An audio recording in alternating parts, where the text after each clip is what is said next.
ठीक है, हमारे चैप्टर नंबर 15 रूरल डेवलपमेंट में हमने आगे तक का पढ़ लिया था। ठीक है, अब हम आगे स्टार्ट करते हैं कोऑपरेटिव मार्केटिंग इन इंडिया, है ना। मतलब क्या है, सहकारी विपणन भारत। अब भारत में हमारे सहकारी विपणन किस तरीके से होता है ना। सबसे पहले है हमारे प्राइमरी कोऑपरेटिव मार्केटिंग सोसाइटी। सबसे पहली कौन सी है, हाँ, primary cooperative society, cooperative marketing society. ठीक है, अब ये हमारी विपणन की मार्केटिंग सोसाइटी मतलब प्राथमिक सहकारी विपणन समितियां, इसको हिंदी में क्या कहेंगे, प्राथमिक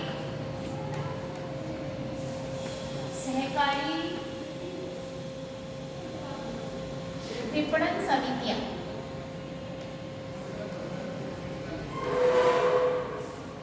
ठीक है, अब ये क्या करती हैं, सबसे पहला ये प्राथमिक तौर पर काम करती है, इसलिए इनको क्या कहा जाता है, प्राथमिक सहकारी विपणन समिति। प्राथमिक तौर पे फर्स्ट स्टेज जो कि गांव के लेवल मतलब विलेज लेवल पर ही अपना काम करती है। विलेज लेवल पर ही लाइक उनकी परचेसिंग करना, सेलिंग करना, है ना, या फिर उनके सब अनाज को इकट्ठा करके सिटी में भिजवाना, है ना, या सिटी के बाहर जहाँ पर भी उनको मंडियों में भेजना है वहाँ पर। ठीक है, फिर उनका श्रेणीकरण करना, है ना, उनको स्टैंडर्डाइज देना या उनका ग्रेडिंग करना। ठीक है, फिर उनको रिक्वायरमेंट कितनी है सीड्स की, सीड्स का रिक्वायरमेंट लिखना, पेस्टिसाइड्स हैं, है ना, या फर्टिलाइजर्स उनको जितने भी चाहिए, कीटनाशक चाहिए या खाद चाहिए, मशीन्स चाहिए, ट्रैक्टर चाहिए या फाइनेंशियल हेल्प, ये सारा काम कौन करती है, प्राइमरी कोऑपरेटिव मार्केटिंग सोसाइटीज करती है। ठीक है, देन सेकंड आती है हमारी सेंट्रल कोऑपरेटिव मार्केटिंग सोसाइटी। नाम से समझ में आ रहा है सेंट्रल, है ना, तो सेंट्रल कोऑपरेटिव जो है वो सेंट्रल लेवल पर काम करती है।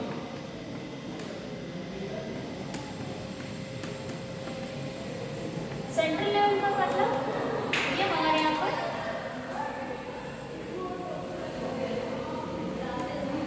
केंद्रीय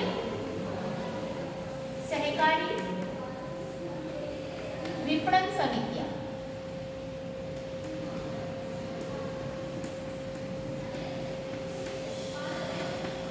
ठीक है, अब ये कौन सी है, केंद्रीय सहकारी विपणन समितियां, ये दूसरे लेवल की समितियां।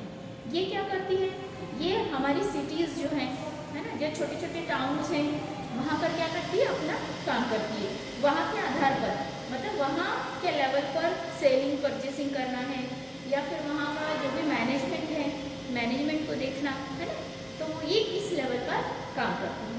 देन थर्ड लेवल आता है हमारा प्रांतीय level.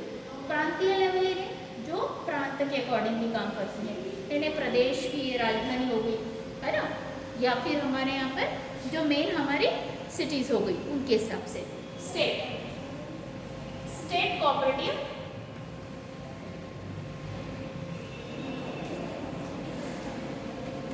State cooperative marketing society. अब ये सोसाइटीज जो है वो हमारी स्टेट लेवल पर काम करती है ना, प्रांतीय लेवल पर, है ना।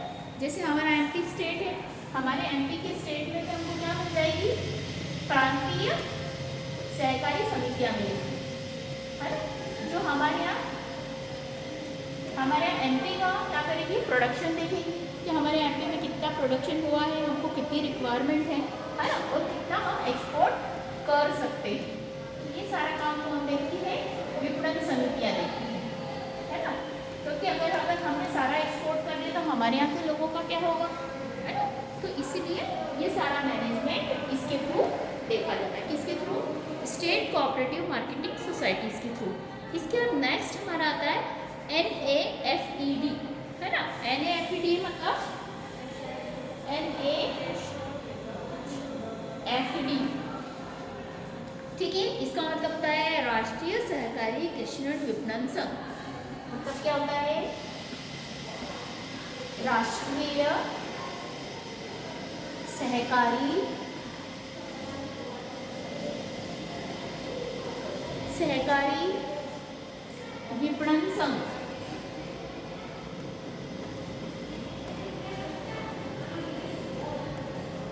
विपणन संगठन, ठीक है। ये हमारा राष्ट्रीय सहकारी विपणन संगठन जो है ना, कृषि, राष्ट्रीय सहकारी कृषि, ठीक है, ये कृषि विपणन संघ, ठीक है। ये कृषि विपणन संघ हमारा क्या करता है, राष्ट्रीय स्तर पर मतलब नेशनल लेवल पर अपना काम करता है। नेशनल लेवल पर है कि हमारे पर्टिकुलर नेशन के लिए हमको कितनी रिक्वायरमेंट, फूड रिक्वायरमेंट कितनी है ना। और फूड रिक्वायरमेंट के बाद में हमको क्या है, हमको एक्सपोर्ट को क्या करना चाहिए, हमारे एक्सपोर्ट को क्या करना चाहिए, हमको प्रमोशन देना चाहिए, तो एक्सपोर्ट प्रमोशन का काम करती है, ठीक है। फिर उसके अंदर हमको और कौन कौन सी क्रॉप्स को क्या करना चाहिए, डेवलप करना चाहिए, जिससे हमको क्या फॉरेन मनी मिले, है ना। जैसे हमारे यहाँ क्रॉप्स की हर्ब्स क्रॉप्स बहुत सारी मिलती हैं, हर्ब्स आती है हमारे यहाँ पे बहुत सारी हर्ब्स हैं। आयुर्वेदिक औषधियाँ, आजकल देखो बहुत सारे लोग आयुर्वेदिक औषधियों का क्या करने लग गए हैं, ग्रो करने लग गए हैं उनको, उससे उनको इनकम अच्छी मिलती है ना, क्योंकि ये महंगी आती है, ठीक है। बट फिर भी इसके बाद भी हमारे यहाँ पर क्या है, हमारे देश में हम उसका यूज़ कम करते हैं, ठीक है। अब इसके बाद है कृषि का विविधीकरण, है ना। अब कृषि का विविधीकरण देखते हैं, तो कृषि का विविधीकरण क्या क्या है।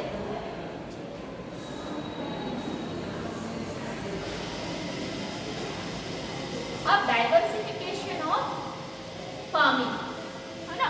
अब इसमें ऑर्गेनिक फार्मिंग भी है ना। तो रिड्यूस सिलेबस भी एक बार मैं आज कोशिश करती हूँ कि रिड्यूस सिलेबस भी आप लोगों को एक बार फिर से डाल दूँ कि कौन कौन से चैप्टर से कौन कौन सी चीज़ें नहीं आ रही, तो एक बार फिर से डाल दूँगी, ठीक है। अब हम डाइवर्सिफिकेशन ऑफ एग्रीकल्चर की बात करते हैं, ठीक है। डाइवर्सिफिकेशन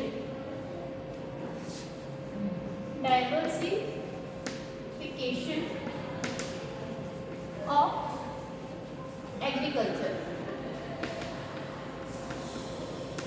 ठीक है। मतलब कृषि का विविधीकरण, कृषि का विविधीकरण, है ना। अब कृषि में भी हमारे विविधीकरण होता है ना। अब कृषि का विविधीकरण किस तरीके से होता है कि भाई हमारे यहाँ पर सभी लोग क्या है, आश्रित है, किस पर है, हमारे यहाँ पे 75% जो है पीपल्स जो हैं वो क्या रहते हैं, गाँव में बिलोंग करते हैं, है ना, गाँव में रहते हैं। तो उनको क्या है, गाँव में फसल उगाने और खेती करने के अलावा उनके पास कोई और चीज़ें नहीं होती है ना।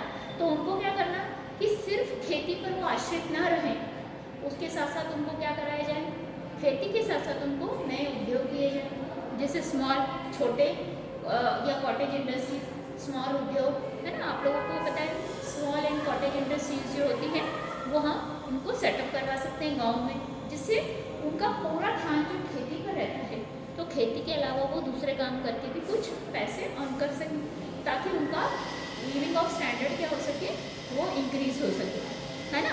तो इसमें हम क्या कर सकते हैं, उनको स्मॉल लेवल के कॉटेज इंडस्ट्रीज वगैरह हम क्या कर सकते हैं, सेटअप करवा सकते हैं। तो इससे क्या कर सकते हैं वो लोग, है ना। इसके अलावा में वो क्या कर सकते हैं, पशुपालन कर सकते हैं, है ना। एनिमल हस्बेंड्री जिसको कहा जाता है, ठीक है। एनिमल हस्बेंड्री के थ्रू जब वो पशुपालन करेंगे तो उनको क्या मिलेगा, उनको अलग अलग चीज़ें काफ़ी सारी मिल जाएंगी, उनको एक रोज़गार मिल जाएगा, है ना। जैसे आप लोगों को सबको पता है गुजरात का अमूल दूध, है ना। वाइट रेवोल्यूशन आया था तब हमारे यहाँ दूध का प्रोडक्शन बढ़ा था, और आजकल दूध सेल आउट होता है ना। तो उसके बाद में हमारा है मत्स्य पालन, ये नहीं हमारे यहाँ पर कौन सी वाटर रिवॉल्यूशन आया था, नहीं ब्लू रिवॉल्यूशन के थ्रू हमारे यहाँ पे क्या हुआ था, फिश फार्मिंग की गई थी, है ना। फिश फार्मिंग, है ना।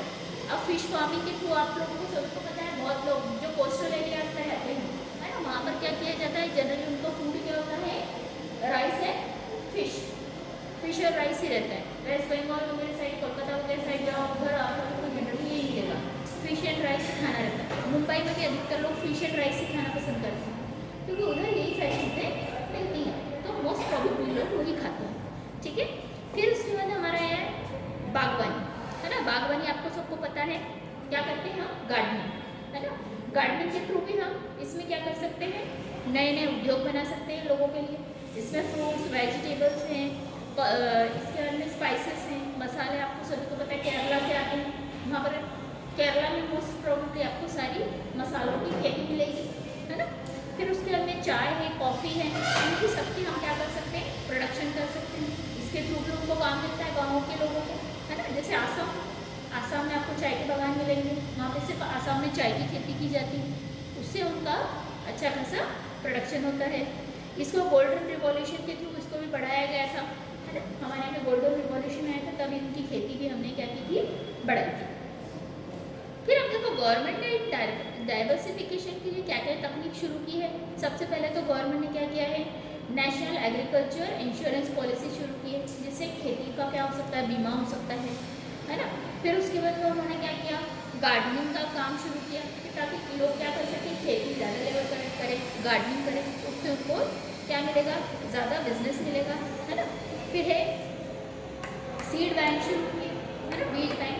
बीज बैंक या सीड बैंक जो थे वो क्या करते थे, अच्छे सीड प्रोवाइड करते थे लोगों को, तो उससे भी उनका काम अच्छा हुआ, ठीक है।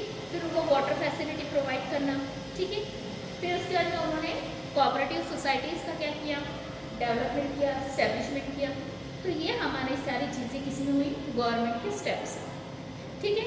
अब इसके बाद देखिए हमारे विविधीकरण यानी डाइवर्सिफिकेशन के लिए उनको बहुत सारी दिक्कतें आने लगी। कौन कौन सी दिक्कतें, सबसे पहली तो उनको फाइनेंस की आई, है ना, कि डाइवर्सिफिकेशन तो हो रहा है बट हमें फाइनेंस कहाँ से मिलेगा, ठीक है। फिर फाइनेंस के बाद में हमको क्या हुआ, लेबर की प्रॉब्लम आने लगी कि अब लेबर, है ना, लोगों की भी कमी होती है, लेबर कॉस्ट भी पड़ता है, तो लेबर कहाँ से मिलेगा। फिर कृषकों की जोखिम को उठाने की आदत और क्षमता, लोग दोनों ही नहीं उठाना चाहते हैं, क्यों, क्योंकि उनके पास में क्या है, ना उनके पास पैसा है और ना ही वो जोखिम उठाना चाहते हैं, कि भाई जोखिम कौन उठाएगा, अगर क्रॉप्स कुछ खराब हो गए तो, है ना, क्रॉप खराब हो गई तो हमारे पास पैसे ही नहीं बचेगा।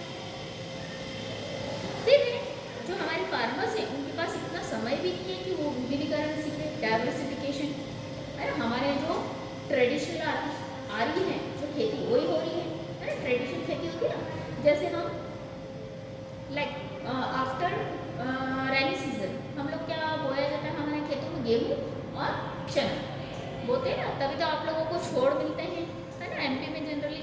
और गेहूँ, है ना, होली के बाद में आपकी गेहूँ की कटाई शुरू होती है, वीट, है ना, वीट की हम क्रॉप्स को क्या करते हैं, काटने का काम करते हैं उस समय, ठीक है। तो ये सारी चीज़ें आपको देखने को मिलेगी। जैसे अब रेनी सीजन में हमारे यहाँ मोस्टली क्या बोया जाता है, आपकी मूंगफली और आपकी क्या बोलते हैं, मेज़, है ना, जो भुट्टा खाते हो आप, मेज़, है ना, ये सारी चीज़ें आपको मिलेगी। मतलब गाँव में लोगों के पास में इतना नॉलेज नहीं है कि वो विविधीकरण सीखें या डाइवर्सिफिकेशन, क्योंकि क्रॉप्स डाइवर्सिफिकेशन के थ्रू वो क्या कर सकते हैं, प्रोडक्शन ज़्यादा भी कर सकते हैं और उससे ज़्यादा मनी भी अर्न कर सकते हैं, बट उनके पास में उतना नॉलेज नहीं होता है, तो इसलिए वो लोग ये सब चीज़ें नहीं सीख पाते हैं, है ना। फिर उसके अंदर उनके पास में क्या है, ट्रेडिशनल, सिर्फ उनके पास में क्रॉप्स है, ट्रेडिशनल क्रॉप्स कौन सी, वीट, राइस, पल्सेस, बस इनके जो हमारे जो समर्थन मूल्य है या हमारा जो गवर्नमेंट के थ्रू जो एक प्राइस डिक्लेयर किया जाता है वो प्राइस डिक्लेयर मिलता है हमको, बाकी चीज़ों पर कोई प्राइस डिक्लेयर नहीं है। इसके कारण में फार्मर्स को क्या आती है, दिक्कत आती है ना, कोई भी कितने भी मूल्य में खरीद लेता है, ठीक। अब इसके बाद में हमको क्या करना चाहिए, फार्मिंग के लिए हमको एक ही मेथड्स यूटिलाइज करना चाहिए, जो ट्रेडिशनल मेथड की जगह उनकी क्या हो, साइंटिफिक मेथड हो, जिससे उनका प्रोडक्शन और ज़्यादा बढ़े और हमारी प्रोडक्शन की क्वालिटी क्या हो, इंक्रीज हो, है ना। होना चाहिए कि नहीं होना चाहिए, है ना, तो होगा तो उससे क्या होगा, हमको ज़्यादा फायदा मिलेगा। अब इसके लिए हम क्या क्या सुझाव दे सकते हैं या हम क्या क्या सजेशन दे सकते हैं डाइवर्सिफिकेशन के लिए, हम दे सकते हैं फूड प्रोसेसिंग, है ना। अब हम इसमें क्या कर सकते हैं, फूड प्रोसेसिंग कर सकते हैं, जैसे पोटैटो का प्रोडक्शन ज़्यादा हो जाए तो उससे बहुत सारी फैक्ट्रियाँ क्या बनाती हैं, चिप्स बनाती हैं, है ना, चिप्स बनते हैं ना, आपको मार्केट में चिप्स अवेलेबल होते हैं, ठीक है। तो ये चिप्स बना करके भी आप क्या कर सकते हो, इसकी फूड प्रोसेसिंग कर सकते हो, है ना। इसके अलावा में जैसे गेहूँ ज़्यादा होता है तो आप उसको भी फ्लोर में कन्वर्ट करके आप फ्लोर कंपनी चला सकते हो। आजकल देखिए गेहूँ कोई भी नहीं करता है, सब लोग मार्केट से क्या कर लेते हैं, फ्लोर, हाँ, फ्लोर क्या कर लेते हैं, मार्केट से खरीद लेते हैं। तो आजकल कर वो भी एक चीज़ें कम हो गई। तो ऐसे काम आप बहुत सारे स्टार्ट कर सकते हो। फिर आपके जो फार्मर्स हैं उनको टेक्निकल नॉलेज दे सकते हो आप, है ना, नई नई टेक्निक सिखा सकते हो। फिर उनको बता सकते हो कि आप इसमें डाइवर्सिफिकेशन भी कर सकते हो फसलों का, है ना, जिससे आपको क्या मिल सकती है, फसलें और अच्छे पैसा मिलेगा। जैसे आप जो आयुर्वेदिक क्रॉप्स हैं या आयुर्वेदिक हर्ब्स हैं उनको आप ग्रो करना शुरू करें, उसमें अच्छा पैसा मिलता है और उसकी कीमत भी अच्छी मिलती है। ठीक है, फिर उसके बाद में हमको क्या करना होगा, हमारी लैंड को सुधार करना होगा, है ना। जो लैंड डिग्रेडेशन हो रहा है हमारा, तो लैंड डिग्रेडेशन को क्या करना होगा, सुधारना होगा, उसको इम्प्रूव करना होगा, क्योंकि लैंड डिग्रेडेशन भी हो रहा है ना। लैंड पे हम बार बार क्रॉप्स को बोते हैं, उससे क्या होता है, लैंड भी डिग्रेडेट होती है ना, उसका डिग्रेडेशन होता है। तो उसमें क्या कर सकते हैं, हम नए डाल सकते हैं। क्या क्या डालेंगे हम, फर्टिलाइजर्स, है ना, अच्छे फर्टिलाइजर्स जो हमारे जैविक फर्टिलाइजर्स हैं, ऑर्गेनिक फार्मिंग कर सकते हैं, है ना। अब आपको ऑर्गेनिक फार्मिंग का जो चैप्टर है वो आप लोग को इसमें से रिड्यूस किया गया है, तो मैं वो चैप्टर नहीं बता रही हूँ। आप लोगों को सभी को पता है ऑर्गेनिक फार्मिंग क्या होती है ना। ऑर्गेनिक फार्मिंग में हम जो हमारी मिट्टी है उसकी उर्वरक क्षमता को हम क्या करते हैं, बढ़ाते हैं, है ना। तो यहाँ पर आपका हो गया चैप्टर 15 फिनिश। अब हम स्टार्ट करते हैं चैप्टर नंबर 16। ठीक है, ह्यूमन कैपिटल फॉर्मेशन। ठीक,